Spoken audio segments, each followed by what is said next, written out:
The AC broke down during a heat wave, so I asked if I could stay at my girlfriend Ronnie's place for the night. She said no without hesitation. We agreed, no living together before marriage. Hernandez, can't you respect my beliefs? I apologized and let it go. Ronnie was traditional. I'd always respected that, and this time was no different. But that night, too hot to sleep, I was mindlessly scrolling and stumbled across my company intern Nick's Instagram. Landlord kicked me out last minute. Thank God my boss took me in, otherwise I'd be sleeping on the street. The background in the photo was familiar. It was Ronnie's apartment. I stared at my phone screen and lit a cigarette. So my conservative girlfriend was only conservative with me. Ronnie only said one thing to me. Are you a princess? You can't sleep without AC? God, that's pathetic. Can guys stop being so dramatic? I closed my eyes. That photo wouldn't leave my head. Nick had posted a shot of his lower half in a suitcase. He was wearing my slippers, dressed in pajamas, standing in Ronnie's apartment. I had barely walked out her door before he walked in, and the whole time, Ronnie had been rushing me out. Hernandez, don't you have things to do? You're so clingy, you know that? Go home. I've got an emergency at work coming up. Turns out there was no work emergency. The emergency was Nick. He was a new intern at my company, and we hadn't exactly hit it off. I'd mentioned it to Ronnie once. She didn't seem to care, or even really listen. I had no idea she knew him. She never brought it up. But clearly, Nick was spending the night at her place.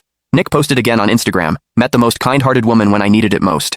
This time, Ronnie was in the photo. She was smiling, that soft, indulgent smile I knew well. 2 bowls of bolognese pasta sat on the table, her favorite. When we spent weekends together, that was the dinner I made for her all the time. I taught her how to cook it. She made it for Nick. Then a comment appeared under the post. Nick was showing off. $200 rent, utilities included, no deposit. Best landlord ever. Landlord.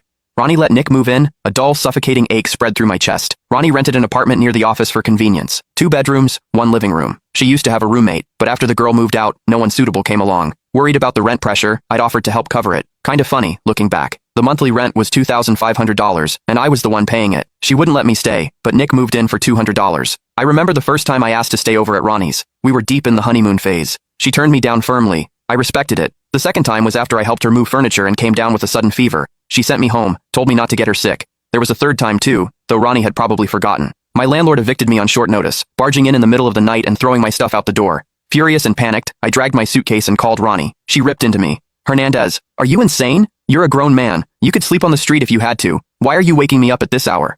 4 years. I never once got through her door. Nick walked right in. I had to admit, her old-fashioned boundaries only applied to me. My phone buzzed. Ronnie sent a message. Good night. By the way, found a new roommate. Moving in tomorrow. Kind of last minute. Hernandez, it'll be a little awkward for you to come by after this. I stared at that last line and almost laughed, but the tears came first, dropping onto the screen. I wiped my eyes and didn't reply. Nick posted a third time on Instagram. One photo was of him and Ronnie clinking glasses. In the other, their cheeks were practically touching, celebrating the new place. Ronnie, thanks for everything. Looking forward to what's ahead. Night. A man and a woman, alone together. I'd once found a craft beer I thought Ronnie would like and brought her a bottle. She accused me of trying to get her drunk and said she never touched alcohol. Now she was drinking with Nick. In that moment, whatever feeling I'd been holding on to finally let go.